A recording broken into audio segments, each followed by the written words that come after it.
Welcome to the Pinning Combination Podcast. I'm KJ Pilcher alongside Dick Briggs, ready to tackle some of the results and happenings in the college and high school wrestling world this week. Coach Briggs, we are at real fun time of the year, really, when it comes to all levels. Exactly, particularly at high school, obviously with the culmination of their season, boys high school. For some, the highlight was the district tournament in that, and we'll talk about this. Some that qualified, just qualifying in itself is their mountain that they got to land on top of, and that's the not that they're not going to go down and compete, but they might be a lower seed, high teens in the 20s or whatever, and their chance of placing isn't real great, so they're kind of happy to just have qualified, and then the other ones obviously want to land on top of that podium. Well, the interesting thing is, and it's not just wrestling. There are a lot of sports where probably the most tense and maybe the most nerve-wracking part isn't getting or isn't being at state, it's getting there. I know talking to baseball players and stuff that district or sub-state final was tougher to get through than actually going down and competing at state. There's a sense of, okay, we're there now. It's see how far you can go, instead of, oh, I got to get there. Obviously there are elite competitors that aren't fazed by that on either side, but like you said, for the most part, there are some people that getting there was the biggest hurdle. Now it's going down there and a little icing on the cake maybe for them. Right, and kudos to the Iowa High School Athletic Association for bumping up the qualifiers from 16 to 24. Yes, some of those lower seeds are not going to have much of a chance to place, but you'll see a lot that'll bust through and will place. And so that kind of helps even more enjoy that. And it doesn't hurt the association either, because now it maybe bumps up your attendance totals and so forth. So, so it's a win-win all the way around. Do you have a teeing up with Briggs subject? I did and I don't, because this is kind of cool. As I was going through the state tournament and going, oh, that's the son of one of the guys that wrestled, one of the dads that wrestled for me, and this is the son of one of the dads that wrestled for me, and I'm going, so in my head I just quickly wrote down a couple this year. I mean, it's been going on for years, and but it's kind of neat. So basically, I'm just saying congratulations to the dads that wrestled for me at Jefferson, and then continued to share that sport with their sons or daughters, and so and I just a couple off the top of my head that came to mind. Lucas Horak, a state qualifier for Marion, was the son of George and Star Horak, and actually, on a sad note, Star was evidently in a car accident just last night. I saw pictures that George posted out on Highway 30. She broke her leg and has a concussion and is all right. But if you look at the car, oh man, it's scary. So thoughts and prayers were there with Star and the Horak family. But anyway, congratulations to Lucas for qualifying. And then River Williams. This is a great story. Alburnett wrestler. His dad Spencer got the winning takedown that broke the prairie string of hundreds of Metro wins, and so that was so River Williams with the losing record. I think he's like, I've got it written down in another sheet, like 25 and 26 on the season for Alburnett, and came through and was a state qualifier. I'm so happy for him. Kennedy has 3 of them on their team.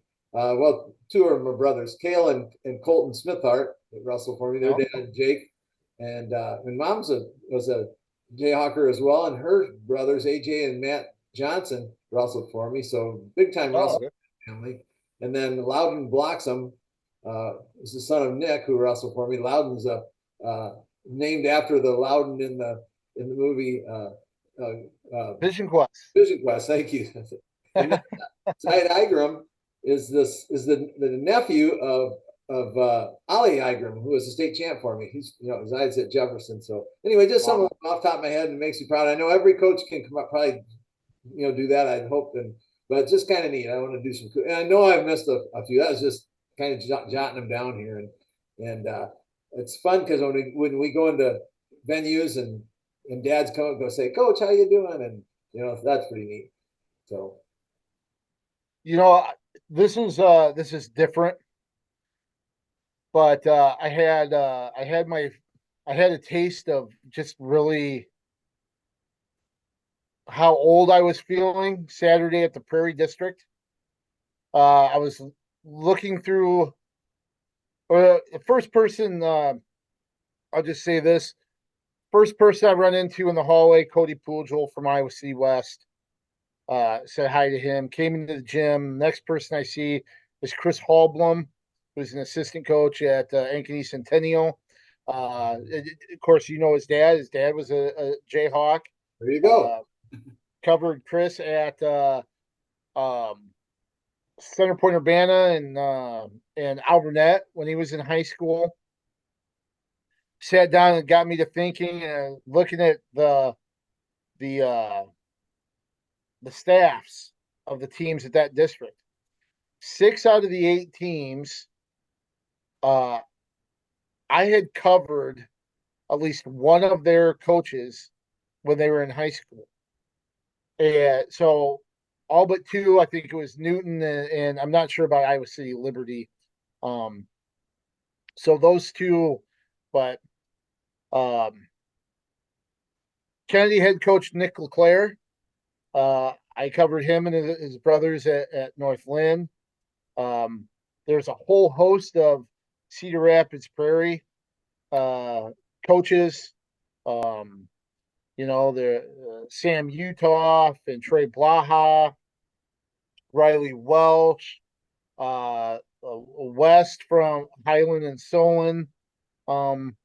That's there to name a name a few. Right. Um, Connor Herman at Cedar Rapids Jefferson. I covered him at Jeff and Luther. Blake Gillis at Cedar Rapids, Washington, when when he was wrestling there, now an assistant. Um, so what team? Oh, and of course Iowa City West. There's a whole slew of coaches on that staff from Nate Moore. Uh, I could still remember talking to him right before the state tournament his junior year after he just had two real tough finals losses and remember sitting at a table talking to him at West saying, just kind of how can you describe what you've been through? He goes, that sucked. And, getting runner up 2 years in a row and how he was focused. And of course he finished off with two state titles. Pujol, Byron Tate. I remember him and Mickey Sprague going at it. Zach Covington, so a lot of uh, people on that staff as well. So I had my first real, oh my God, yeah. I'm waiting for, the second generation kid to come up and go, I think you covered my dad once. And, it was like, Yeah, that'll happen. I mean, you can go all around, like Clayton Rush at Alburnett, mm-hmm. Chemo Kai at Linmar. I'm just Yep. off the top of my head here, so Oh, yeah. Bo Westfall, Linmar, yeah, yeah. you know, So um, uh, boy, Woods from Marion. He wrestled at West Delaware. Covered him. I think we've covered everybody. I think Patrick Chambers is helping out at Xavier with his dad, and then maybe a Drahazel or what have you there. So yeah, I think just about every Metro and Iowa City school except for Liberty uh, has at least an assistant that uh, I covered.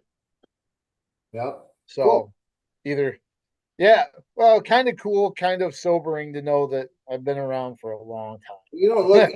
you don't look like that could even happen. You're so young, man. Yeah, that's true. Young and handsome. That's the best way to describe me.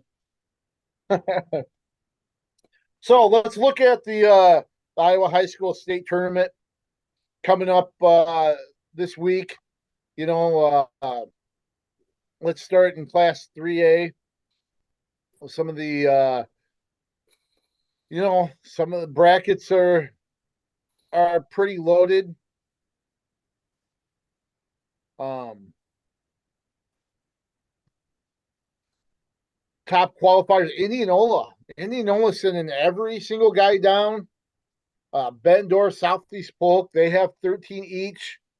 Then you've got Johnston with 12 qualifiers. Uh, Ankeny Centennial, Fort Dodge, Waukee Northwest, Waverly Shell Rock with 11. And how about Clear Creek Amana getting 11 through as well? Record for the Clippers. Um, and then you've got Bondurant Farrar at 10, Linmar at 9, Iowa City High 8. So, uh, boy, this still think Southeast Polk is the team to beat, but Oh yeah. you know, uh, there's a lot of pieces to the puzzle and a lot of firepower teams are bringing down to Des Moines. Right, and that could knock off some highly ranked and seeded wrestlers that could change that team race completely. And we've seen that before, but I agree. Southeast Polk's the team on paper right now to beat, and Indianola has 14, but I don't know that they have the strength to really vie. With when all of these horses get going and get placed, Mm-hmm. I just don't know that they'll have enough with 14. But Indiana's had a great season so far. It's been fun to watch, their progress and kind of knocking off some of the big dogs and certainly hanging with them. And there's a team you don't necessarily, they've always been good in wrestling, but you don't think of them being with the big dogs. So good for them. I just want to mention the unbeaten wrestlers in Class 3A that are entering the tournament. You've got Weston Porter, Council Bluffs, Lewis Central, a freshman who's 32-0 at 106.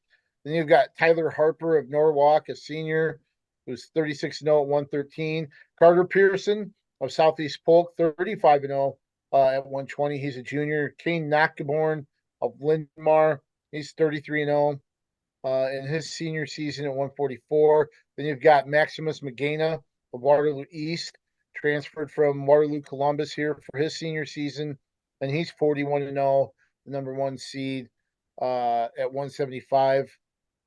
Then you have Drashawn Ross, fantastic sophomore from Fort Dodge, who's 43-0 at 215. And then a couple of heavyweights, but now with a lot of matches in. Andrew Price from West Des Moines Valley, he's 3-0. He's actually at 215, not heavyweight. And then Daniel Herrera of Ames, 14-0 in his senior season at heavyweight. So, um, one of the one, Kane Nakaborn, he's been extremely dominant this season. Um, 31 of his 33 wins have been by fall. I think only four or five of his matches have reached the third period. That's it. The only match that's gone the distance was against a kid from Apple Valley, Minnesota, in the finals of the Dan Gable Donnybrook. Um, he's been a man on a mission. He's gone, I think, fifth, third, second. Was a runner-up last year, and now looking for that state title run. But he's put together a heck of a season, and he's done it in dominant fashion. Right. And so at the end of the season, if he is able to continue this run and get to the top of the podium, he's going to be certainly in the hunt for the Dan Gable Award for the top wrestler in 3A. So absolutely, he's just. I mean, you think about that. How many matches did you say? 4 matches have gone into the third period. That's crazy. Yeah, I think so. That's just crazy. Yep. And one of those was a tech fall over a 3-time state medalist uh, from Mount Vernon, Jackson Jaspers, who, if he makes the podium, he'll be Mount Vernon's first 4-time state place winner since Greg Randall won 4 titles from like 79 to 82. So that tells you the caliber of kids that he's done it against too. Right. He's not just kicking tomato cans around. You know, it's going to be some interesting matchups. You know, if everything plays out like it might. I'm curious at 57 with number one ranked seeded Grant Kress, I believe, Yep. number two seeded Kale Voinovich.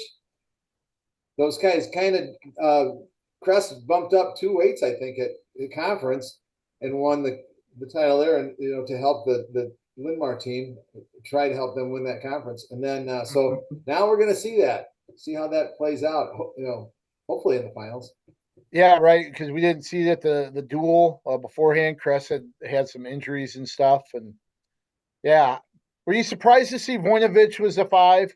Now, I'm going to be fully honest. I don't exactly know the criteria. I know the association has it posted um, on its website. I just really haven't scoured to kind of break it down very much. But, I know he probably doesn't have the Iowa. I don't know if they factor in his Oklahoma placings or anything like that. Um, Here's how surprised I was. I was still thinking he was the second seed when I made that. oh, He was the 5. Got it right here, 5th seed, and in my mind, I'm still going. Yeah. So am I surprised? Absolutely. I mean, there's a lot of discrepancies in these seedings, and we'll get to some of them, as we move on. But probably more, not as many in 3A, but there's some more, some pretty glaring ones in 1 and 2A. But yeah, that one surprised me actually. okay. So here's the criteria for seeds. There points to each qualifier based on the following factors: one, head-to-head competition, um, competition against common opponents, returning state champion, returning second or third place finisher in the previous season, returning fourth through eighth finisher from the previous season, district champion versus district runner up versus district third place finisher, returning state qualifier in previous season, and winning percentage in current season. So I'm guessing his history in Oklahoma wasn't factored in, and that's missing a few points along the way, which might be the difference between second and fifth, or even first and fifth. Yeah, and so Because he's had a fantastic year. right, I don't get it. Man, I guess I didn't look at the other 3 guys. I'm giving Kress the benefit there, but the other 3 guys, the 2, 3, and 4 seeds. I mean, if he's on 5, and all of a sudden that makes that 1 seed not necessarily the 1 seed. Right, right. It's kind of interesting how it really changes the complexion of the bracket when you have somebody, um, for lack of a better term, out of place. Right. Um, Yeah, and you maybe know, they'll maybe the competition will prove us wrong and the seating committee right, but I don't well, know. and here's the thing. So it's based solely pretty much on a formula, and I will give credit here. Um, Talking to Matt Shannon, who does a lot of the track wrestling for tournaments, and he's just he does an awesome job. Let's say that straight, uh, right out of the gate. But he showed Jim Nelson, writer from the Courier, and I the percentages and just the improvement that the seeding formula has had since they started kind of using that automatic criteria and using the formula or whatever technical jargon that goes into applying that stuff and spitting out 1 through 24. That now it's close to about like a 10% uh inaccuracy. So you're getting 90% of the results that are kind of hitting the seeds, right? So they're about 90% correct. Um and you're going to get, that's about as good as you're going to get. Um even with experts in a committee, using the computer formula. I think more often than not, uh, they do a good job. With that said, this is a glaring thing where I wish they could kind of apply a common sense thread to it, um, and be able to move things around after they get the initial 1 through 24 and go, yeah, you know, she needs to be here, he needs to be there, because you've seen it both in the girls and the boys.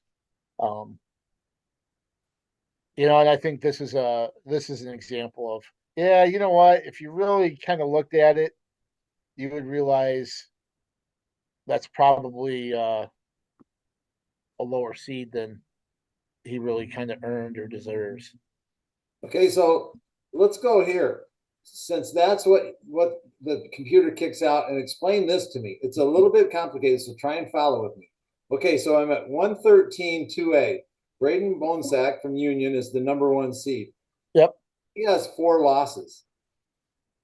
The number 2 seed is 33-1. And then the at 165, and I'm going to come back to that 113 actually, let's continue on with it. Okay, so then let's go to 1A 113. Gavin Landers from Denver is 41-0. And he did 11th, and he has 4 wins over Braden Bonesack, the number 1 seed in 2A. How in the world is he the 11th seed? That's quality wins. The number 1 seed and I'm like, what? So the number 1 seed has 1 loss. The number 2 seed has 6 losses. 6 losses. The number 3 seed has 3 losses. The number 4 seed has 5 losses. And Gavin Landers is 41-0 in the 11th seed, and has 4 wins over the number 1 seed in 2A. Unbelievable. So 160, yeah. Another mess in 2A. So here's an explanation about Landers that it doesn't make it any better, but the criteria 3 through 5, so three criteria out of 8, so almost half is based on past accomplishments.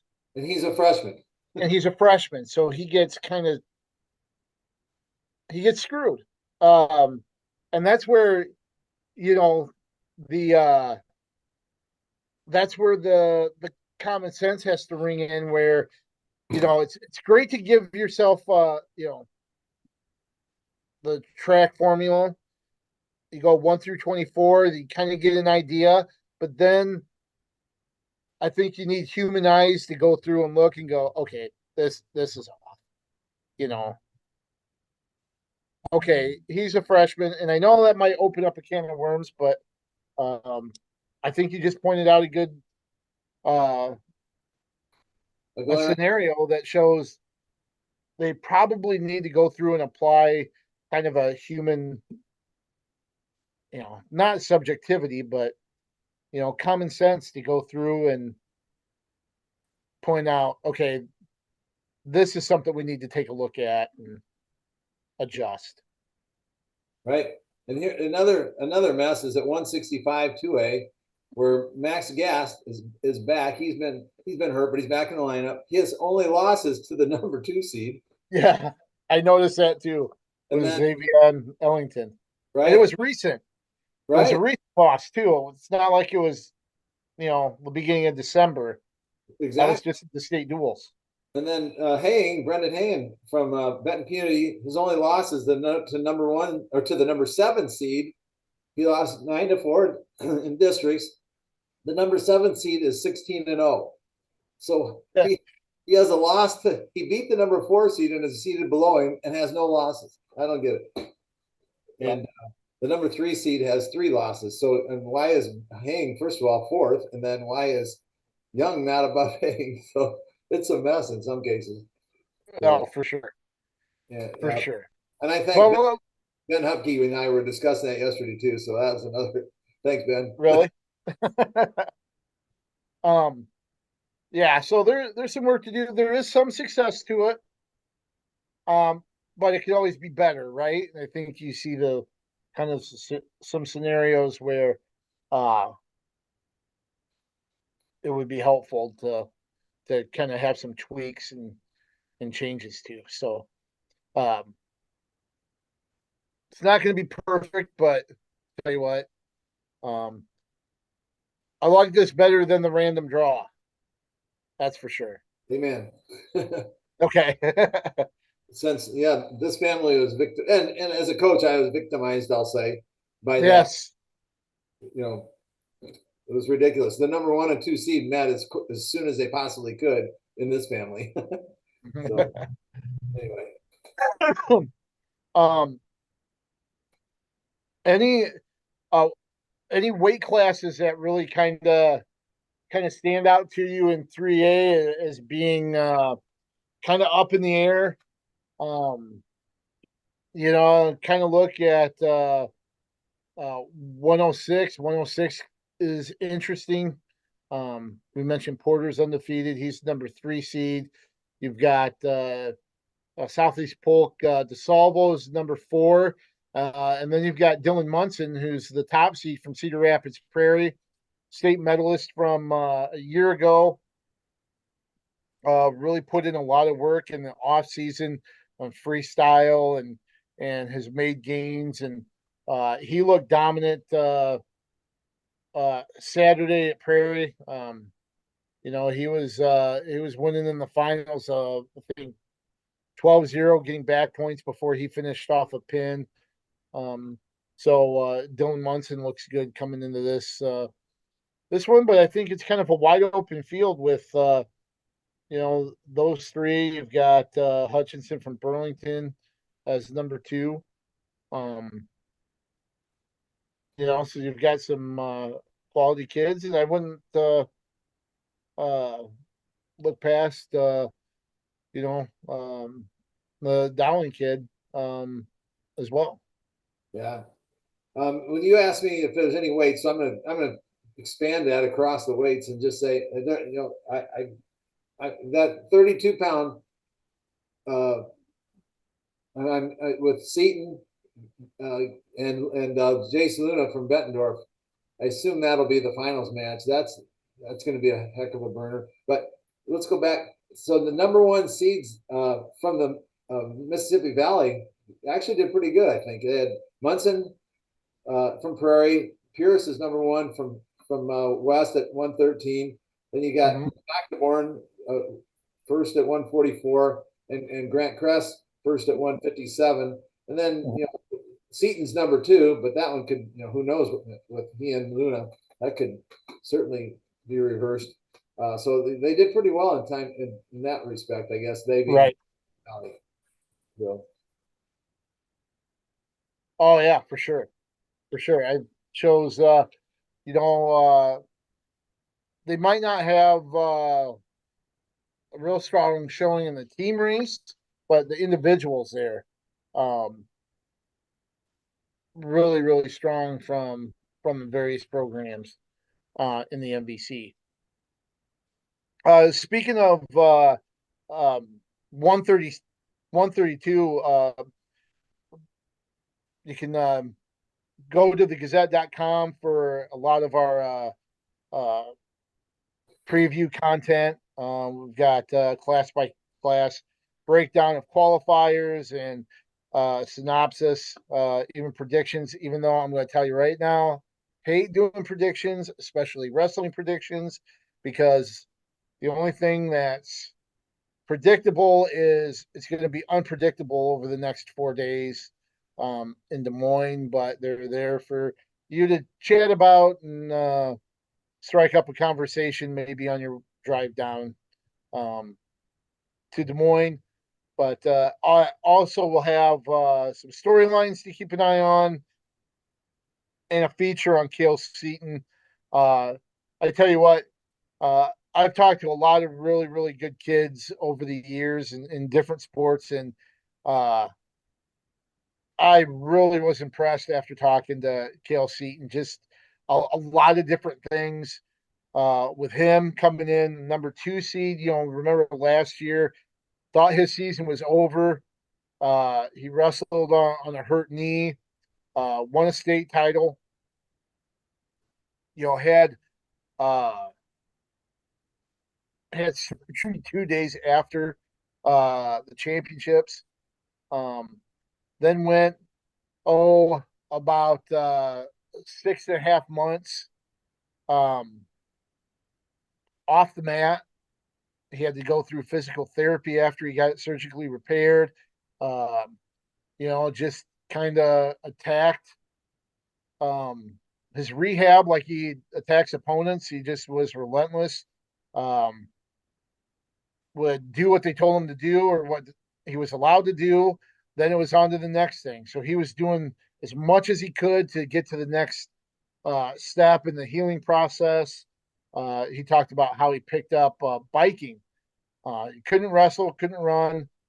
So when he got to the point where he could bike, it was aerodyne. He'd go outside and ride a bike. He did that, just kind of drove it into the ground. He said until he got to the point where he could start running. And then at the end of August, got back on the mat for some light drilling.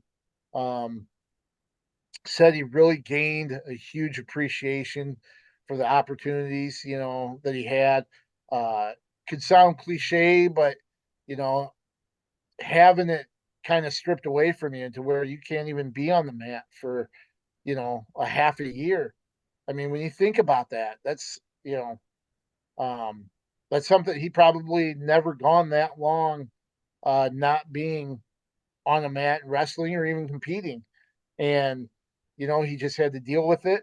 Uh, had, uh, had a dominant season, lost, I think it was an 8-6 decision, to Luna from Bettendorf in the finals. And he talked about uh, how he's handled that loss, as he gets ready. And, it was interesting. He just kind of mentioned you have three days to turn things around, and you hang your head for an hour, and then you just have to get back to work. And it's unfazed, and he's handled it with a lot of maturity, um, to where he's learning from it. He realized, I if I'm not attacking, people can hang with me, and that's what happened. And he started wrestling. He finally started wrestling aggressively in the last minute of that district final, but it was kind of too late. Um, and he lost, and just he's focused and uh, really has a drive to get back on top. Thought it was kind of interesting that is wrestling as a sport, as it's family oriented, right? Where usually it's a dad or an uncle or a brother that people kind of follow into the sport. Now maybe even a sister, and for him that wasn't the case. His parents were strangers to the sport, but were super supportive from the get go. Um, he also talked about uh, the relationship with Kale Kurtz, and even Kale Voinovich this year too, is his workout partners. But uh, Kale Kurtz and Kale Seaton have been practice partners just about since they're in fourth grade. Um, and I thought it was uh, very nice. Kale Seaton really credited Kale Kurtz. Um, Said he wouldn't be in this position if it wasn't having a teammate like Kale Kurtz to kind of push him and be there to work out with him along the way. So look forward to that feature on the Gazette.com later this afternoon. But I thought that was a really neat conversation I got to have with him. And like you said, kind of looking forward to that possible rematch Saturday night between Luna and Seton. Right. Good kid. Got to know him a little bit last year at that Matman youth tournament that they host. And I would say this: with a kid like that has so much history, so much wrestling under his belt, having that time off, it doesn't necessarily hurt you. It might revive you, kind of regenerate you, rejuvenate you. And then as far as losing this match, I'm just going to say this: when you get knocked down, get back up and get back on that bicycle. Yep, that's he said something very similar. So, So hey, so team wise, I think we're in agreement. Southeast Polk is the team to beat. Who else do you think will come away with trophies in Class 3A when it's all said and done? gosh, I'm not counting out Linmar. They have that strength; they can do that. City High has some horses. I don't know if they have enough depth though to put them up in that top 3 or 4. Centennial is pretty decent. Um, Fort Dodge has some horses. Boy, I don't know. Who do you think? Who am I forgetting? I'm going with Southeast Polk, Bettendorf, and Fort Dodge as my top three. Well, no. Yeah, I forgot. Um, and I think Linmar, uh, I think Linmar will be knocking right on the door of the top three. I could see them finishing fourth again as well, getting another top 5 finish um, as well. So I think they're there. If somebody falters in front of them, I could see them, you know, being able to move into third. I think it's going to be tough, but right now my top three, I've got Southeast Polk, Bettendorf, Fort Dodge, and Linmar close behind. And who knows? Maybe Indianola will sneak in there at 14. Yeah. Oh, yeah. There's a number of teams that certainly um, could end up in one of those positions come Saturday night. Um, okay, so who is your pick to click? Say that If again. you had to bet the proverbial farm Oh, on one state champion in Class 3A, who would it be? well, a lot of people would say Deshaun Ross at Fort Dodge. Yep. I'm gonna go with King Nakamura. I think he's on a roll. He's a local kid. I like him a lot, like the family, and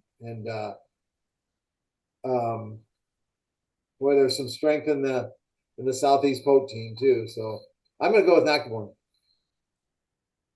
I am boy, there like you said, there's a few that you could really bank on. Ross is a great pick.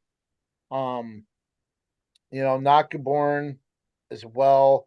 Waukee Northwest kids with Christensen and possibly Freeman, even though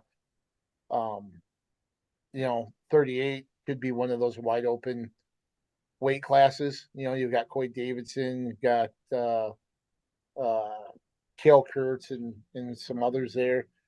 The one I'm going to go with is Alexander Pierce from Iowa City West. Solid. His one loss, I think, came to an Iowa State wrestler early in the season in Des Moines. He's been or um, in December. He's been dominant at 113. Um, I really like him to repeat and get his second title. I think that's a solid choice for sure. If you had an upset or a dark horse Cinderella pick, have you looked at maybe somebody outside of the top? Oh, let's say top 4 um, seeds. Somebody that you look at and go, this would be somebody I would take a look at Right. or pick. One stands out to me right away from what we've already talked about, but I, hmm. You want me to go first? Yeah, go ahead. You could maybe agree with me. I don't know, but Kill Voinovich. Well, I was going to say that. Yeah, He's a 5 seed, and that's one that really kind of stands out. but he has to go through Crest in the True. semifinals, assuming he beats the 4 seed. And Yep. now it becomes to me a toss up. So that's a tough pick because he has to go through Crest, which that may happen. I don't know. So I'm going to go with maybe a 3 seed. I just that Justin Avila of Oh, West. I mean, that family has always proven they know how to win. So he's a 3 seed, but so he's a little higher than you said. But I'm just gonna. I kind of I don't know. I'd like that to happen. Like you said, 38 with Kurtz maybe, but that's such a tough, deep weight. I can't I have a hard time picking him. sure. So I'm gonna go with Justin, I guess. And he's wrestling really well. Go to the Gazette.com. I featured him from the district at Prairie, where he was fourth. Remember, he was all the way up at 170 as a freshman because Iowa City West had that middle of the lineup that included his brother and Hunter um, Garvin. I believe there was another Scranton, in the Kale Scranton maybe, in there. He had to go all the way up to 170. He placed fourth at state last year. Uh, he was down to 145, more of a natural weight. Um, and I think he goes 1-2 or 0-2 at the state tournament. The person that beat him in the quarterfinals, uh, Lucas Broll from Ankeny Centennial. Who does he face in the finals at district? Lucas Broll. Mentioned he had that circled on the mat or circled on the calendar from a year ago. He ends up avenging that loss um, over top ranked Broll. I think that's a good pick as well. He certainly is wrestling well, and had a big win going to propel him into the state tournament. So I think that would be a good one as well. Um, you can look at all my dumb individual predictions from uh, Class 3A at thegazette.com. So we'll move on to Class 2A, where I think this could be as crazy and wild as the state duels. Um, Looking at the top qualifiers, you've got Creston with 11, Sergeant Bluff Luton with 9. Then you've got Carroll, Mount Vernon, New Hampton, Turkey Valley, and Osage with 8 apiece. And then at 7 qualifiers, you've got Algona, Burlington, Notre Dame, Davenport Assumption, Decorah, Glenwood, North Polk, Sioux City, and West Delaware. So a lot of teams coming in with a lot of bullets in the chamber. Um, and then you've got teams like Anamosa that's got 6 wrestlers and a couple highly seeded guys that could factor into top 10 finishes.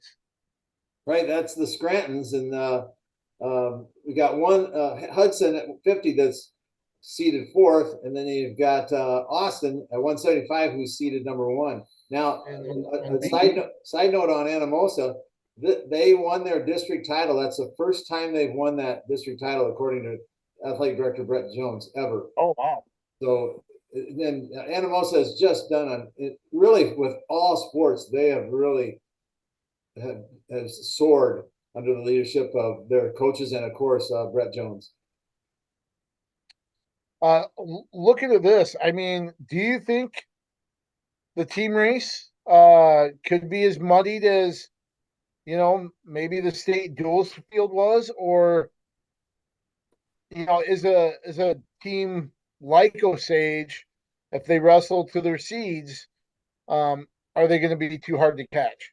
Well, I think Osage is definitely the front runner in 2A, but if it gets muddy like that, then I think you're going to find that Mount Vernon has a chance to swim through those muddy waters and maybe end up on top. But you also have Wilton and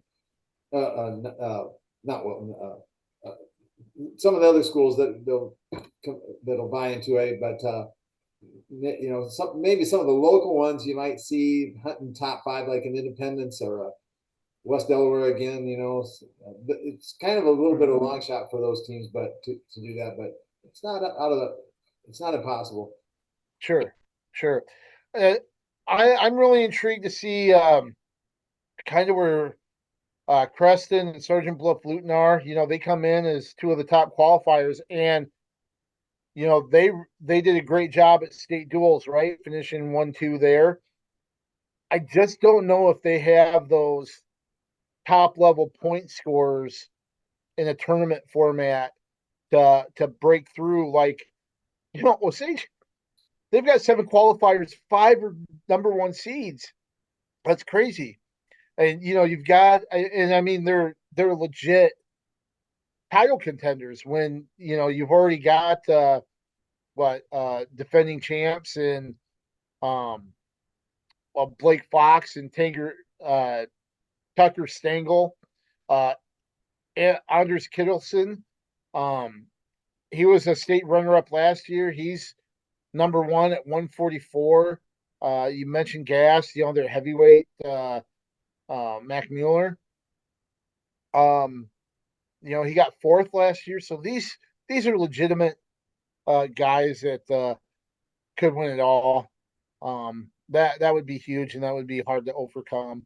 But if there's stumbles along the way, then it opens up, like you mentioned, a team with more balance and a few high point scores like a Mount Vernon, with the Jaspers, Clayton Perot at 106. It's the number 1 seed. You've got Mikey Ryan, that's a 5. Ethan Wood, that's a 5 at heavyweight. So, if Osage stumbles, a team with that balance could move in. Right. That's where I would like Mount Vernon's chances. Um, to maybe bust that. And then you've got to look at Union. Yeah. Union's a team where they've got quantity or quality over quantity. Right. And that's what I was thinking when I said Wilton. I was thinking Union, and that's obviously Wilton's 1A, but Union, and also I think that Western or Burlington Notre Dame Oh uh, yeah, brings their strength in as well. So those Union, Burlington, Notre Dame could be the ones that land on top of the heap. Wasn't it Burlington Notre Dame 3 years ago? Was it that? I'm not sure how long it's been, but it's been fairly recently since Yeah, uh, went on top of that. So they won it. yeah, so you never know, right? Right. So here's one item of note from 2A. Um, Jace Hedeman from Union, junior, top seed at 126. He's going for his uh, 3rd title. He was undefeated through his first 2 seasons, winning at 106 and 113. As I mentioned, he's at 126 this year. He's 41-1 this season. And he's got 130, 135 and 1 career record. That lone loss came in the finals of the Benton Community Bobcat Jerry Eckenrod Invitational, where he got beat by Colfax Christensen, who's the top seed in 3A. That was a 1-0 match where Christensen got an escape in the second and then rode Hedeman out in the third.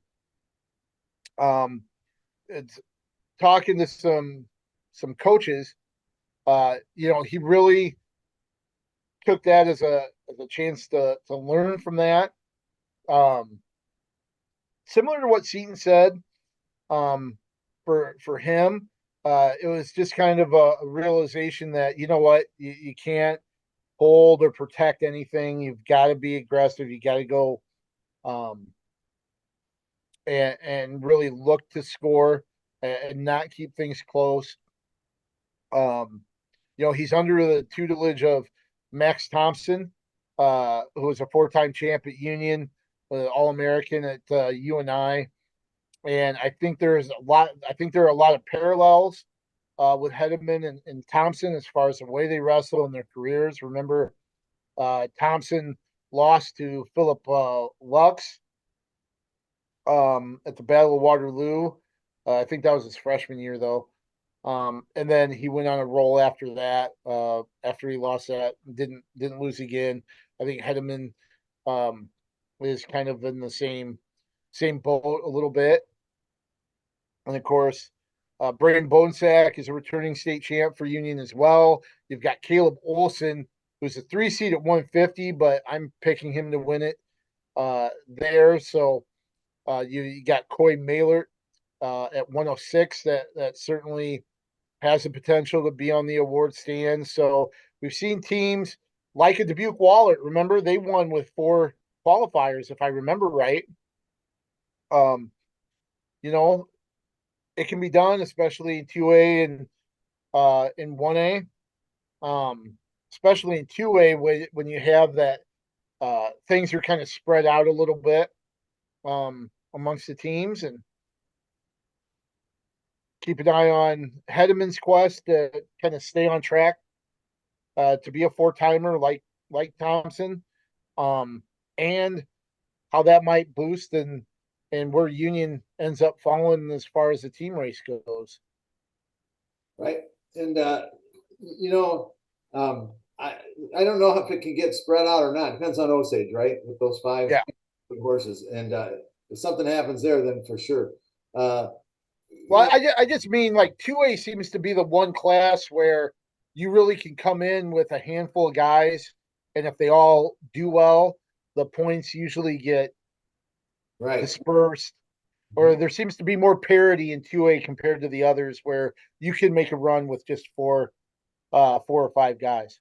Absolutely, for sure. And then you mentioned Union. They're very solid, with their horses, but they've got a couple other ones.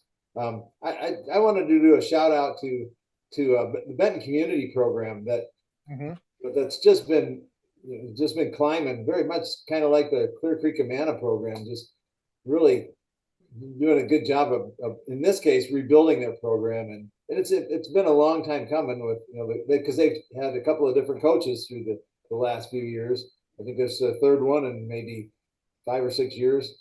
So it's been nice to see that. But they have I think 3 or 4 that are ranked in the top 8. Elijah Kupka at 132 is the 8th seed. Let's see. Brennan Hang is the 4th seed at 165, and Troy Kupka is the 8th seed at 190. I don't know if I missed anyone in there, but so that's kind of neat to see those guys are in line to get a medal if they wrestle to their seed, and that'd be pretty nice for that wrestling program. For sure. Well, like we did in 3A, you have an idea of how you think the top 3 teams will play out? Well, I know how I'd like it. I'm going to go with these 3. I'm going to go Osage 1, Union 2, Mount Vernon 3. Really? That's just off the top of my head. I have no thought. We are a lot closer than I thought we would be. I have Osage 1, Mount Vernon 2, Union 3. Well, there's my heart. We need guys like Mikey Ryan to step up and maybe win a title there instead of, but the Ryan family knows how to do that. So that could certainly help that Mount Vernon program. Right. Just kind of looking, I think, 120 is a weight class, I think could be like up in the air. You've got Caden Weber, who's top ranked from Nevada, as the number 1. Vinny Mayberry from Glenwood is the number 2. Carter Schmaus of Crestwood, the number 3 seed. But I think this is a pretty deep field that you're looking at there. You've got Braden Maury, who's the number 6 seed in there. I think that's a bracket that might be kind of interesting to follow throughout. Um, as far as kind of a pick to click, uh, the one that you might think a lock uh, could be. Do you have anybody like that um, for this group for 2A? Oh, I might have to go with Hedeman at 126, I Yep. guess. That's a good one. Closely followed, I think, by Tucker Stengel um, at 157 um, as well. So, um, as far as any Cinderella picks, um, based off seeds. Now, I'm going to say this based off seeds because my pick is somebody that um, shouldn't be shouldn't necessarily be in um, an underdog or fit this category, but because of the seeds, he does. Who are you going with? Cade Bloom from Roland Story. He's the number 6 seed at 132, which I think is a little bit of a head scratcher, even though um, you've got Dietzenbach from Burlington Notre Dame, who's a legit one. Um, you know, Beam from Glenwood, uh, unbeaten as well. But um, and this is a weight that's pretty deep, but uh, I I'm going with Bloom from Roland Story as a 6 seed, kind of that underdog or Cinderella one. But when you look at the weight class, you've got Aaron Boone, um, the junior from Washington who's been awesome since his freshman year. He's number 3 seed at 42-1, and then you've got Mason Avila from Decorah, returning state medalist, 31-2. So you've got a heck of a group of wrestlers there seated in front of him, but I think he should be higher, and I like him getting through. All right, I'm going to go with I talked about him briefly Mm-hmm. earlier with the number 7 seed Colin Young at 165 from Dubuque Waller. He's undefeated, has beaten Hying, who's the 4th seed, who should be higher seeded, in my opinion. Mm-hmm. With that mess we were talking about. But so I'm going to go with Colin Young, Dubuque Waller. Yep. And I mentioned the unbeaten qualifiers.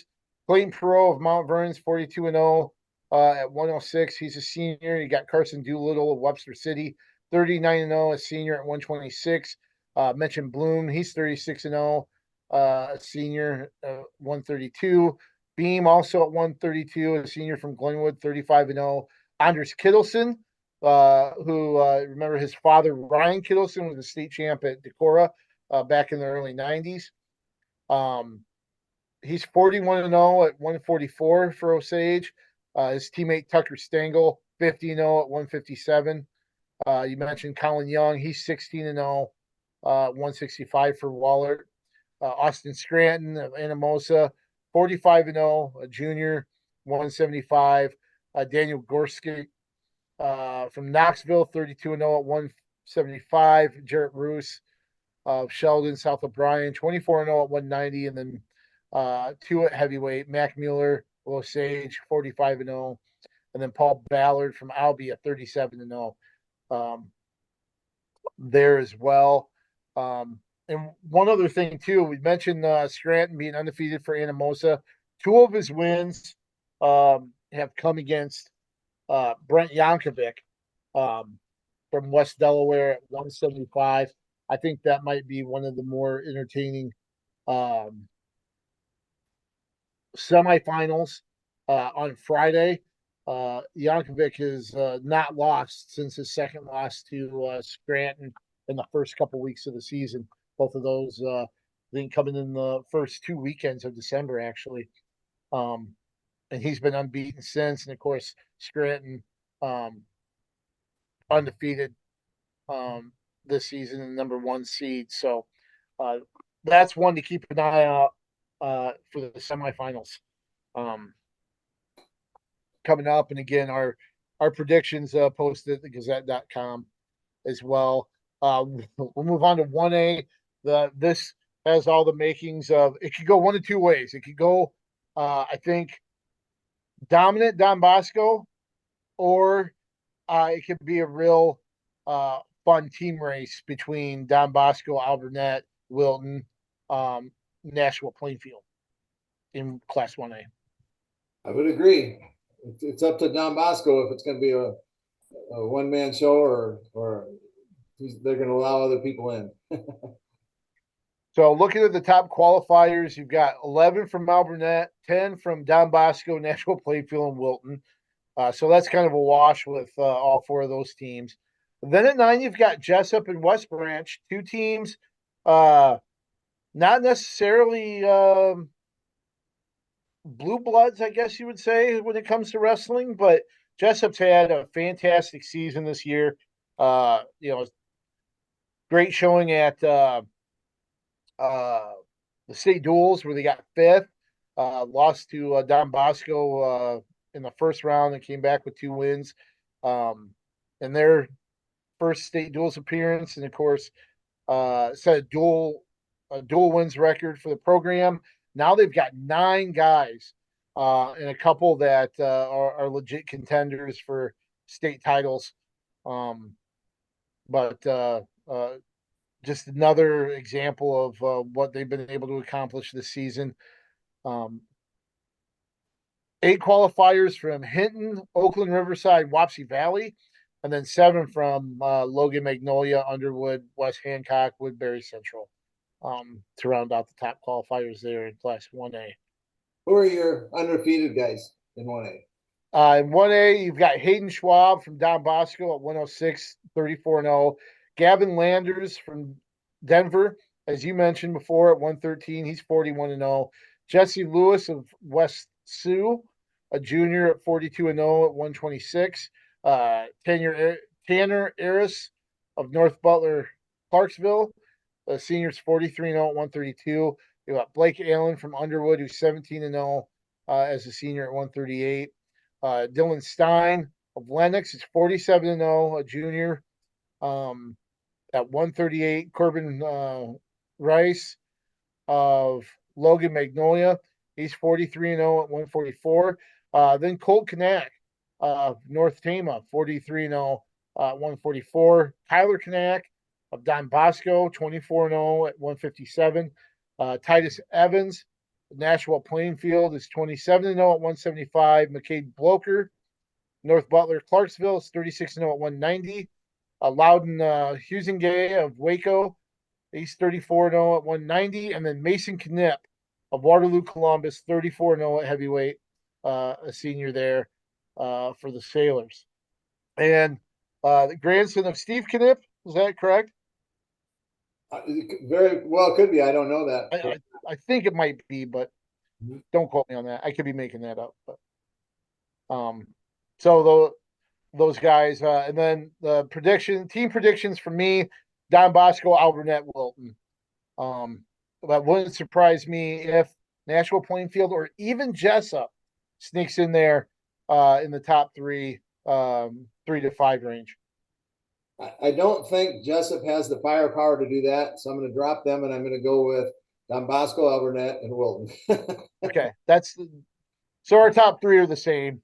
Yeah. So, do you have a pick to click as far as state champions go? Yes, I do. I think Schwab's the quick to pick at 106. He's just been very dominant throughout the year. He's been fantastic throughout. And I'll include had to go back and look here, and I know it's not outside of the top 3, but I think the lowest seeded state champ I have is Ryan Stiles from Earlham at 165, kind of going with that. Um, as one of my um, maybe Cinderella champs. Hmm. Okay, so Cinderella. Or actually, I take that back. Gavin Landers, um, at 113. I was gonna say that's the obvious one at 11th seed, 41 and 0. So I'm gonna that's the obvious. So I'm gonna leave that him be, yeah, with him. So I'm gonna go somewhere else. Anything can happen at heavyweight, and usually does. So Mm-hmm. so you've got Cody Fox, who's a beast. I mean, got to ref him at Anamosa Invitational and could hardly raise his hand. He's so big. and anyway, so he's the number 2 seed, but Aiden Sadow from Coconut Valley beat him recently. And Right. so do I go with Sadow as a long shot? I mean, we're looking for long shots, right? And Mm-hmm. and so I mean, other than Landers, because it was low seed, that makes the obvious pick. So I'm going to go away from the obvious and just go with Salo at That's from Coconut Valley. I think So that's a legitimate one for sure.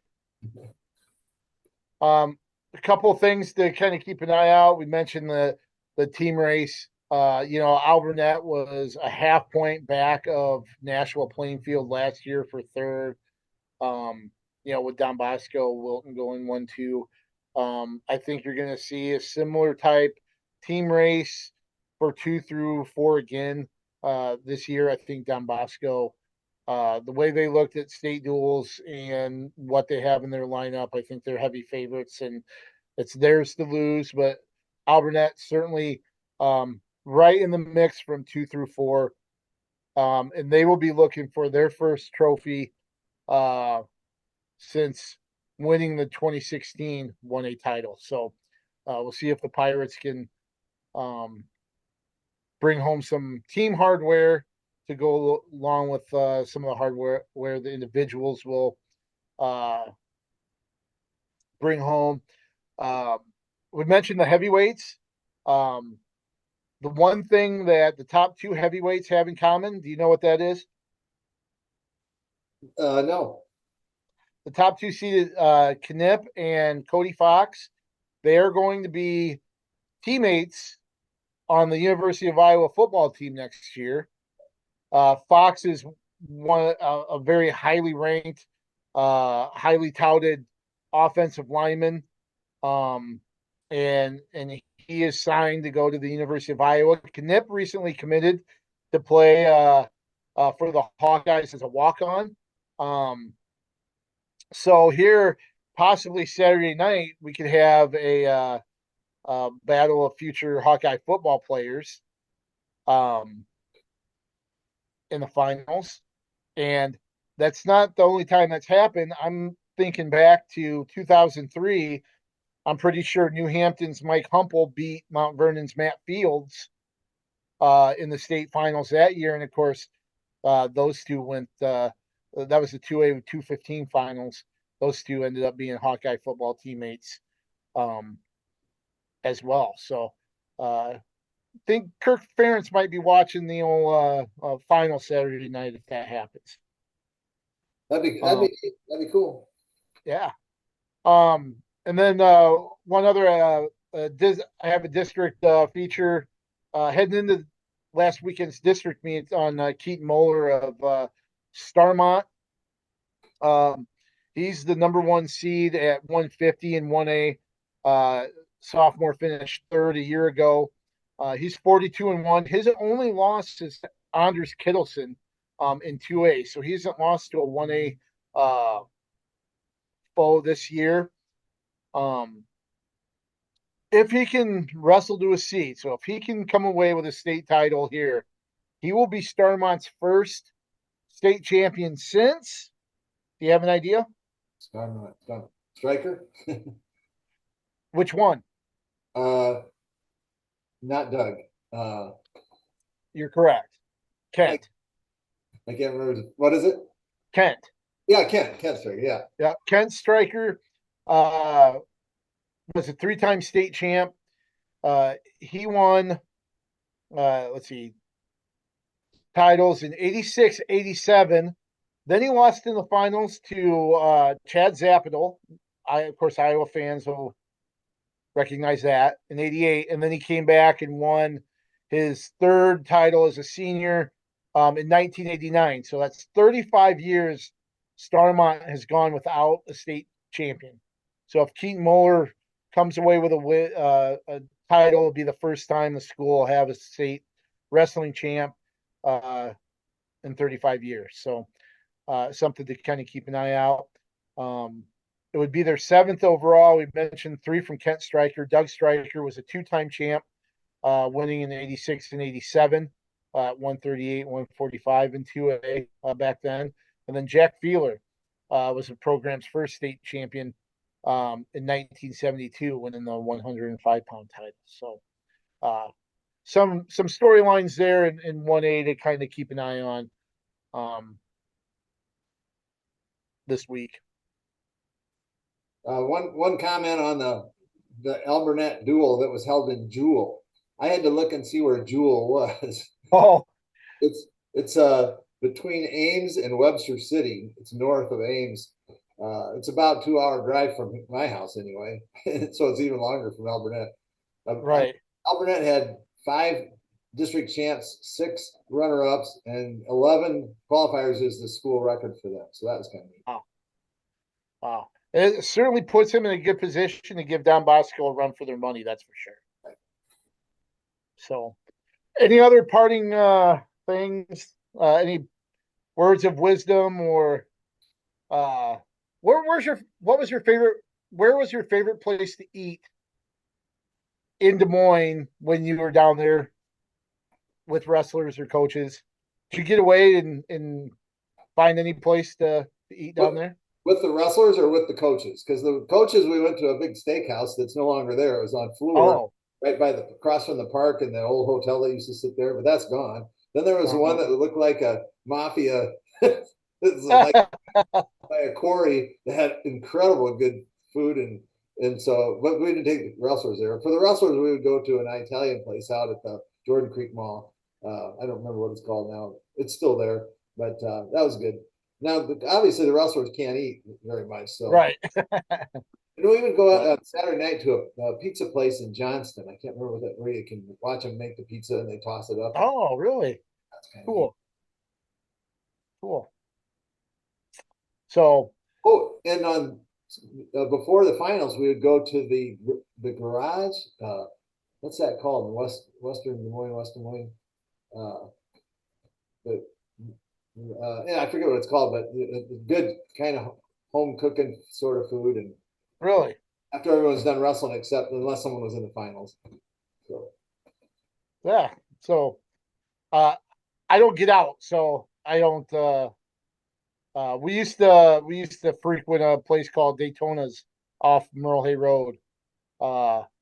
Usually some of the riders would go out on a Friday night, but we're getting too old, and usually it's just whatever I bring with me or grab concession stuff. yeah. So I'll have my last warm meal tonight, and then I won't get another one probably until maybe a concession stand run Friday or Saturday, and then Sunday when I get back home. So Yeah. Still trying to think. there, fans can find one of those places that you were talking about and enjoy in between sessions. Yeah, I think it's a machine shed or something like that is one. Okay, that sounds familiar. Like that. That's good. Cool. All right.